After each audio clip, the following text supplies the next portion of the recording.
welcome again to everybody that didn't hear me mention that earlier on. It's wonderful to have you all here today, especially if you're someone who's thinking about making a move in 2026 or next year and you're thinking about preparing ahead. Today is all about getting ahead. We're going to get you there. So before you even apply for a job, before you have to work out what you need to do, we're going to get you visa ready. So when opportunities come up internationally, you're the easiest person to hire. One of the biggest frustrations we hear from accountants is, I got the offer, but then everything slowed down. Today's about making sure that that doesn't happen for you. So, for those that don't know me, my name's Abigail Stevens. I'm the founder and managing director of Think Global Recruitment. I have 30 years of international recruitment experience, and I've been assisting accountants to move all over the world during that time. I myself have lived and worked overseas, in particular Australia and New Zealand. I live in Scotland in the UK and in fact grew up in England in the UK. I visited 53 different countries. And I'm passionate about assisting accountants to move globally. For me, I can see from all the people that we've assisted what a life-changing experience it is. It's absolutely amazing how it can improve your life, not only your CV, but you as an individual, and give you so much more. It will give you friends for life that are global. It will give you the chance to experience different cultures and become a very different but exciting person. Think Global Recruitment itself has been established now for over 26 years and has been supporting accountants to move all over the world. Our vision and our purpose is improving lives. And that's exciting because when we do help people move, that's exactly what happens. Um, we really do we do look for we look for ways to improve your life by moving you internationally. And we do our regular free webinars. These are part of giving back to you. Um, Somebody's asked about whether there's going to be access to this in a video. Yes, we will put it on our YouTube channel. After this session, everybody that's registered will get a link to the YouTube channel. We put it up within 3 days of the webinar. And there are historic webinars in there as well for you if you'd like to listen to any of them. Okay, let's look at the numbers. Well, we've assisted over 2,000 professionals to move to 63 different countries, 43 different nationalities, in fact, over those figures that we've assisted around the globe. So this is how we've built together everything that we know today. Um, you can see here what we're going to cover. It's going to be absolutely packed with information. There's lots and lots for us to, lots and lots for you to see and to hear about. So without further ado, I'm going to go into a little bit more detail on some of this. Okay, what this presentation is based on is the experience that we have. Rules do change, and I want to be clear, we're not immigration advisors. Always follow guidance and seek professional advice where needed. 95% of employers that we work with, and maybe more, will handhold you through that process. And we're going to be there also to do that. This is about preparing and having some documents ready that you may or may not need to use. Um, I'm going to walk you through how to become visa ready. So when opportunities come up internationally, you are the easiest person to hire. Why does that matter? Well, one of the biggest mistakes we see that applicants make is leaving the visa preparation to too late. Firms are under pressure to hire quickly, so anything that slows down the process becomes a risk. The more prepared you are, the faster you move. Firms want speed and certainty. They want prepared candidates because prepared candidates get offers faster. Preparation gives companies confidence that you're 100% committed to making this move before they invest considerable time and money in you making the application. The market is the toughest I have seen in 30 years I've been recruiting. It's really sad. It's tough at the moment. But if you want to get yourself ahead, and also by being visa ready, you're going to be putting yourself on a level playing field with those other people that are local and already have their visas. Okay, so when I say visa ready, I'm not meaning anything complicated. Don't panic. It simply means that you have to have your documents ready and organized and clear. So if you get an offer, you can move immediately. And you can even let employers know in advance that you've done that, you've done your research, and you are ready to make this move. From a employer's perspective, hiring internationally is a big investment. And if the documents are missing or unclear, it completes more risk. The candidates who move at this risk are always attractive. You can see I'm laboring this point, why you need to be visa ready. Um, this is where it works in your favor. You move faster, you look more organized, and honestly, it makes the whole press a little less stressful for you and everyone else. And there's no last minute scrambling to find documents. So, an example that I've got for you is we recently worked with two candidates, very similar experience, both interviewed really well. One had everything ready, the other needed time to gather their documents. The offer went to the prepared candidate, not only because they were better, but because they were ready and demonstrated deeper motivation. And so hopefully that's got the message to you now. You need to be prepared. It's great to be prepared, and well done for signing up today because that's already shown a level of insight from you. Let's now get into what needs to happen. Um, okay, so the good news is that most visa processes require a very similar core set of documents. If you prepare these in advance, you're already mostly the way there. It includes things like a passport, professional qualification, proof of employment, references, police certificates, and sometimes medicals. I'm going to go into each of those in a bit more detail now. Passport. Okay. It does sound sort of obvious, but some people actually don't have a passport at the moment and think they're going to get this after they've got their job offer. Passports can take a long time to come through, depending on which country you're in. Not only that, but you also need a passport that has at least 12 months validity on it in order to get a visa. So if your passport's about to expire, then you need to make sure that you're going to get a new one and you get it in time. It's a requirement for most countries in order to get work permit or a visa. That I don't know any countries not needed for. Okay, so qualification certificates. These need to be ready and accessible. Sometimes membership confirmations or transcripts are also needed, especially for countries like Australia and New Zealand. I know some of you might be waiting to actually get your full membership because you're hoping your next employer will pay for it. However, if you know it's a slow process to get that, it's going to take more than a few days, then you really need to go and get it now and bite the bullet and pay the money. Sometimes you can get this reimbursed from your next employer or they'll pay your renewals. But the thing is, you need it for your visa, that proof of you've got membership. Um, some of the countries also will need proof that the degrees and qualifications you took were sat in an English language skill. Otherwise, you need to sit an IELTS test or a similar test, which they will dictate which one it is that is approved in order to show that you speak English if the country is an English speaking country that you're moving to. So these are very important things to make sure that you have and that you have them prepared when when some of the visa processes involve getting certified original copies of these, this means that you would go to a solicitor or a notary public and you would show them a copy of the original and a photocopy, and then they would sign on the photocopy and saying that this is a true and accurate document. These days, we're seeing a few more things being accepted online, in which case it's not as necessary, but there's still many places where you still have to turn up at an embassy or courier your original documents. So getting certified copies of them is always a very good idea as well. You normally have to pay a little bit of money to a solicitor to get that done, but you might know somebody that's able to sign these off and do it for you for free, especially if you're a qualified chartered accountant. Sometimes they pass depending on the country you're applying for. Okay, so references is another area that can slow people down. Reach out to your employers early. You want something formal, ID and letterhead with a role that clearly dates your role and where you were there.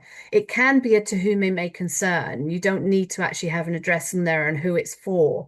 But if you've got these pre-written references on letterhead, not only will they help you actually get a job because some employers are still asking for them, but they're going to help with your visa. Just think if you go to a very busy partner in a CA firm, for example, or a managing director of a firm, and you ask for a reference and say, I need it turned around within a couple of days, they're going to be a little bit shocked because they're very busy.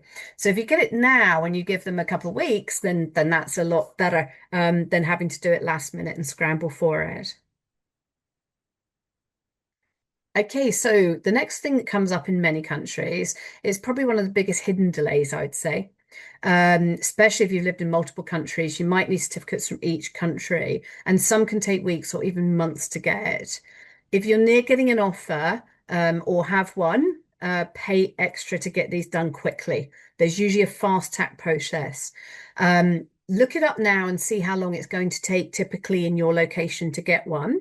There are a few little tricks and bits of ways to get them. And I know, for example, South Africa can be one of the longest ones we see to take to get them. There's a way of making sure that when you first of all go to your police station and fill in the form, they then will get together what they believe the documentations, and they have to send them off to another central part. Now, if you leave it to them, we have seen some of the police stations just sit on them and not send them off. Whereas if you then say, I'll come back and pick it up when it's ready in a couple of days, then you pick it up and you courier it off, you've got more chance of speeding it up. And we can guide you through all of this as we do through the process. We can give you these tips and these hints. Also, though, no, with the police certificate, you don't want to do it too early. Because it's only valid for some countries, it needs to be within the last 3 months that it was done, or some it's 6 months. So there's a timing process here of getting it at the right time. Getting your CV looking right, it plays an important role in immigration. Often your CV has to be submitted at the same time as your visa application. We can give you the CV we've created for you because we go through and we make sure that everything dates are right, there's no gaps, the consistency's there, and it needs to reflect the job you're applying for, because that's why immigration will approve it, is that you are applicable and suitable for that role. Okay, and then we've got medical requirements. So some countries require medical checks. Some of them don't want them up front. They wait and they tell you, for example, we've had this in Australia recently where they've said, it says on the application, you don't need to necessarily do the medical, we'll come back to you if we want one. And then you go away and do one. So you've got to wait and see. But getting prepared for this so there's no surprises later is really good. Australia, New Zealand can ask for them. Caribbean, some of the restrictions do. They usually include having an X-ray and some blood tests. Um, it's not always needed though, and it can depend where you're moving from. Um, what is really important though is that you must only do it in a place that's pre-approved to do it, and each country has their own pre-approved doctors in your location that can go and get the medical done. So it's not just any old doctor can do it. You need to get the right one. When you need to do it, you just go along and say to them, I need this for my international application to go for a visa, and they'll know what they need to do. Okay, but don't do this one too early either because it needs to be within the last 3 to 6 months, depending on the location. Okay, so I'm going to home in some key regions that seem to be the most popular accountants and where most of the jobs are right now, and likely to be in the next year. While each has differences, the core preparation is pretty similar. At a higher level, the UK is sponsorship driven. Europe focus heavily on documentation and accuracy. The Caribbean values speed. Australia and New Zealand are more document heavy. So currently in the UK and Channel Islands, the offshore UK, you get a skilled worker visa via the employer. So even for the Channel Islands, your visa will be a UK one, but then on top of that, you then get the permit to work in the Channel Islands as well. For these, you're going to need your passport. It's the information page in your passport everyone's most keen on. You need to have your CV, your qualifications, and those documents already. Reference and background checks are also common. Um, I want to add, though, also right now, just a note for those interested in the mainland UK, there are not many employers sponsoring right now. And in fact, some of the big four are not renewing visas of those already working for them, which has been a never in my 30 years have I ever seen this. It will change, it will get better. We know it always does. But right now, it's a tougher market. It means there's a lot of people on the market that didn't get their visa renewed looking for visa sponsorship jobs who already have UK experience and current UK experience. So they are getting the job. So this is why you're not seeing so many UK mainland jobs on the market. The Channel Islands hasn't opened up yet, but that the application process for jobs there is going to open up fairly soon. We're thinking June time, and in which case, they do tend to do more sponsorship. It's gone to Malta. Malta's very popular at the moment. It's a single permit application where you need your passport, your CV qualification, and your employment contract as well for that one. Now, they're also in Malta now asking you to sit an exam. It's a little bit like a citizen exam that you do in other countries, to our knowledge. It hasn't been done yet because it's brand new. But you need to do 20 hours. They're predicting around 20 hours studying to learn what it's like to live and work in the country and some of the traditions, etc., and the way the country works. So it's something that's pretty important there. Luxembourg, another example, is a work permit plus a resident permit, and they have a strong focus on the qualifications and your CV accuracy. The criminal record is often required as well. The Netherlands, we're looking for a highly skilled migrant visa there. Sponsorship is required from an employer for there. There is a salary threshold there, which is quite a strange one because it's by age. We don't see this in many places, but if you are a certain age, you have to pay a certain minimum salary, which sounds great if you've got several years' experience. However, if you have moved around a little bit and you're still at audit senior assistant manager level and you're slightly more mature, it means your salary has to be higher than they can pay you at that level. So it can exclude you from jobs at that level. So it's a bit complicated, a bit strange. Again, Think Global Recruitment is always here to help with any advice that we can that we know is current, or even better still, there's immigration agents out there. Right, Bermuda and the Cayman Islands. Well, that's an employer-led work permit process. You need police certificates. You're going to need references and medicals. Now, also, in addition to this, it's very, very important that you have a multiple entry visa to the next port that you're going to be flying through. So, for example, it's usually going to be the US, the UK, or Canada. So you look at your flight route to Bermuda or the Caribbean, and if you have to go through those areas, you need to apply for a multiple entry visa that will last. You can get them that last up to 10 years. So it's something you could do now because it's one of the slowest parts of the process we're seeing right now. And you won't be allowed on island without it because of the authorities want to know that if there's an emergency, you can leave the island. And the only way to leave it is to fly to either the US, the UK, or Canada. So it's another sort of hurdle to go through. But now you know about it, it's not a hard one. Okay. Australia is a points-based system, and employer sponsored one. So you can choose. You can go through your own route, or you can do the employer sponsored route, but you still need to do two sides to it in Australia. So there's a side where they apply to say they need someone to do this role with your skill set, and then you apply to say that you're the person, the highly skilled person coming in. For that, they look at qualification, they look at detailed references. They often need medicals, but not always. It depends the country you're coming from. And they also need proof that you sat your qualification or your exams in the English language. Otherwise, you're sitting an IELTS exam. New Zealand, again, accredited employers can get you a work visa. They do qualification checks, reference checks, medicals, and police checks.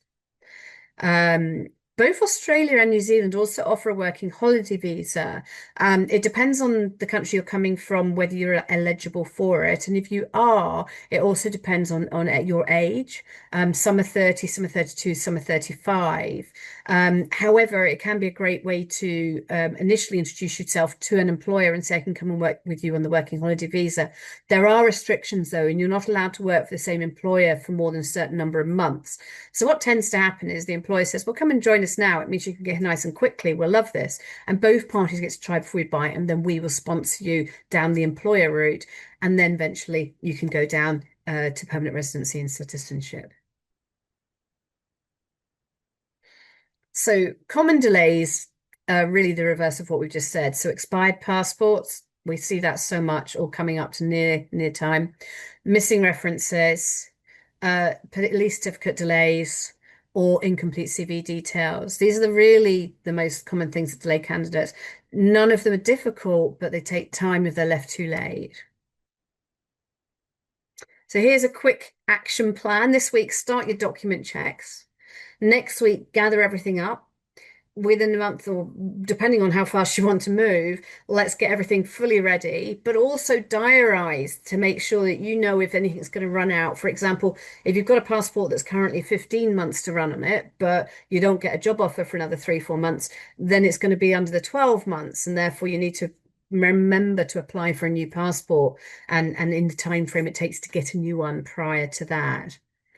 Okay, so this is the example plan. It's just the next few weeks. It's a way you can do your own checklist. You're all very good at that now. But do check your passport dates now and make sure that you're fully aware of when they're going to expire.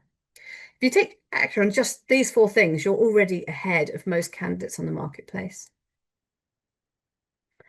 I'm just going to reiterate for anyone that came in a bit late, because I can see some people joining us later, that we aren't official immigration agents, but we put this together today based on the knowledge that we have. And my Q&A session will be based on the knowledge that I have.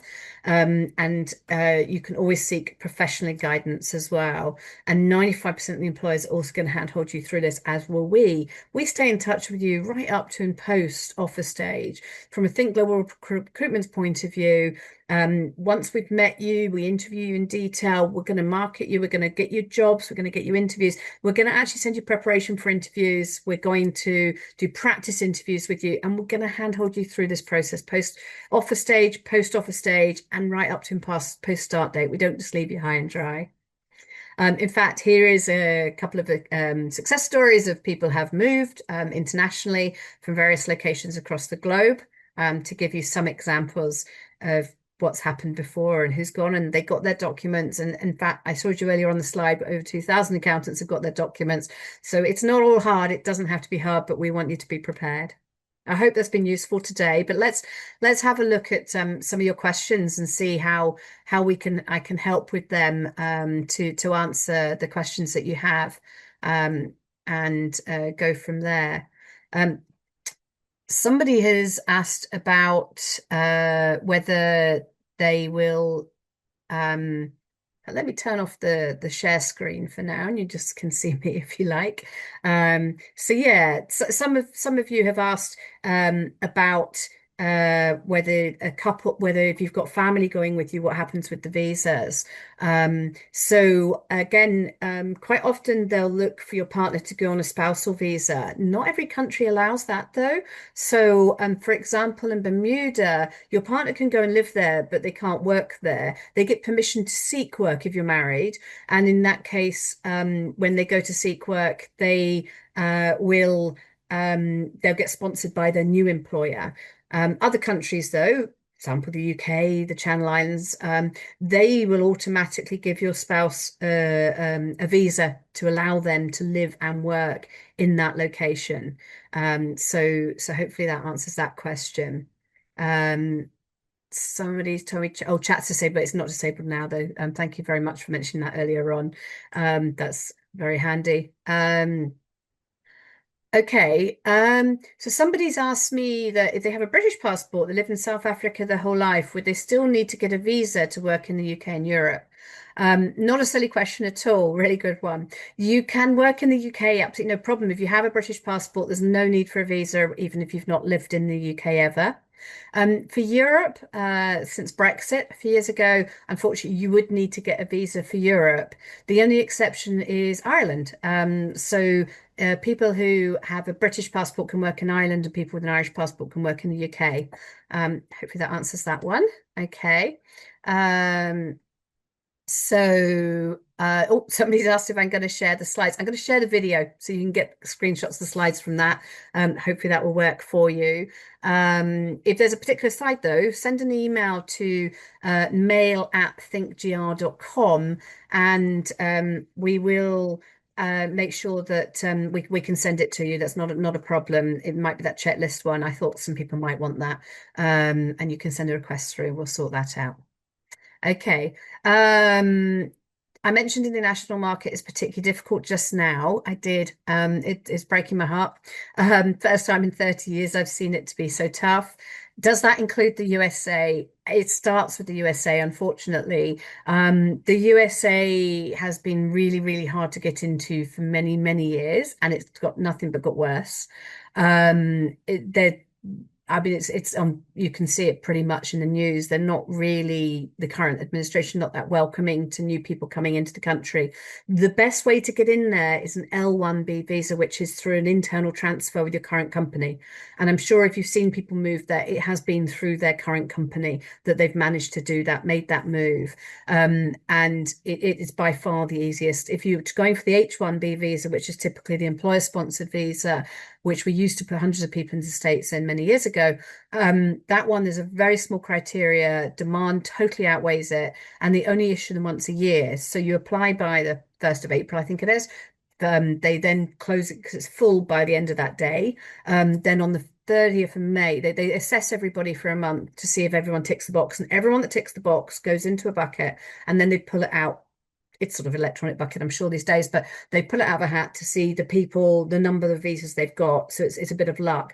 So from an employer's point of view, they don't tend to do it because it's too much of a chance for them whether you're going to get that visa or not.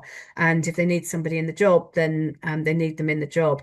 They pull them out of the hat in May, and I believe you can't start till October. So it's a really difficult system for people to follow. So yeah, I'm sorry about that. I think I saw some more coming up in chat. Let me just go to chat.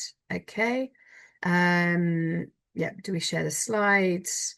Yeah, no, I think that's everything. Does anyone have any more questions that they wanted to ask of me today? I'm more than happy to answer what I can. I think we put as much sort of higher level detail as we can as possible. And the main thing for me is to make sure that no one is intimidated by this process because it isn't difficult, but then to give you a bit of advice on what you can do beforehand. But we've got a few minutes. If anybody does want to ask me anything else about the international acute recruitment market for accountancy and finance right now, I'm here and I'm happy to answer. If not, I will close this off in one moment. And yeah, I got one in the I don't know the answer to this next question. An ILC visa. What's an ILC visa? Is that the study visa for the States? I believe there is a potential study visa for the States. I've had a few people come to me who wanted to move there. They've managed to pick up a visa that allows them to study in the States. However, I couldn't get any employers interested in it from bringing somebody in, if that's that one. Um, Private limited company, setting up your own private limited company. Again, I'm not sure. I'm not a visa authority on that. I've not seen anyone do it. The only ones I've seen people get into the States on is the L1B visa, the internal transfer in the last few years. So I'm not aware of any other ones for the States. I'm sorry about that. It is difficult, and that's all I can say is yeah.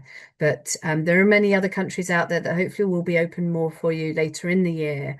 And will welcome people short there from the people to come in and fill that talent shortage that they have. But yeah. Okay, well, it's been wonderful having everybody along today. Thank you very much. And we are looking forward to catching up with you in the future. If you're not registered with us, you can use that Mail at ThinkGR address, or you can go on our website and find vacancies that we have. If we haven't got a vacancy right now, please do feel free to send us your details. We'll probably send you an email saying we're going to keep you to some file. We will not send it to anybody without your permission, but because the market's slow, if you've got very suitable detail, if you've got a suitable background for roles that we know are coming up in the future, we will 100% keep it and contact you as soon as they do come up. And we hope that we can work with you through those visa processes. Somebody's asked, do we work with non-accountants but financial services professionals? It just depends what you've been doing. Normally it's accountants, even the financial services sector is people who've come through the accountancy route, but there are a few exceptions where we help solvency professionals and restructuring professionals that might not have accountancy qual. They might have a more specialist one in their qualification, and fund accounting, etc. But feel free to pop your CV to us and we can take a look and let you know. Okay. All right. Well, thank you, everybody. And we look forward to working with you going forward. Thank you. Goodbye.